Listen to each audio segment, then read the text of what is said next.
પોરબંદરના ચોપાટી ગ્રાઉન્ડ પર રામદેવ પીરના મંડપ મહોત્સવમાં મોટી દુર્ઘટના સર્જાઈ। આજે સવારે મંડપ ઊભો કરાયો હતો અને ઊભો કરતી વખતે જ અચાનક દોરી તૂટી જતા મંડપ ધરાશાયી થયો। આ ઘટનામાં એક દર્શનાર્થીનું મોત નીપજ્યું છે। 15થી વધારે દર્શનાર્થીઓ ઘાયલ થયા છે। દુર્ઘટનાને પગલે ચોપાટી ગ્રાઉન્ડ વિસ્તારમાં દોડધામ મચી જતા તાત્કાલિક પોલીસ બંદોબસ્ત ગોઠવી દેવામાં આવ્યો હતો। ભાજપ ધારાસભ્ય અર્જુન મોઢવાડિયા, પૂર્વ કેબિનેટ મંત્રી બાબુભાઈ બોખરિયા સહિતના નેતાઓ અસરગ્રસ્તોના ખબર અંતર પૂછવા માટે હોસ્પિટલ પહોંચ્યા હતા। રામદેવ પીર મહારાજનો મંડપ હતો તો ત્યાં લોકો દર્શન કરવા ગયેલા હતા તો ત્યાં મંડપનો સ્તંભ દોરડાના લીધે તૂટી જવાથી અનેક લોકો ગભરાઈ ગયા અને અમુક લોકોને લાગેલું છે। તો અમે લોકો હોસ્પિટલ ભાવસીજી સરકારી હોસ્પિટલમાં મુલાકાત લેવા ગયા હતા।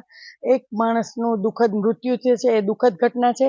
બાકી ઘણા લોકો ગભરાઈ જઈ અને થોડા બી જવાથી દાખલ છે હોસ્પિટલમાં અને એ લોકોને કાઉન્સેલિંગ કરી અને દવાઓ કરવામાં આવે છે। પણ આ એક ખૂબ જ દુઃખદ ઘટના છે।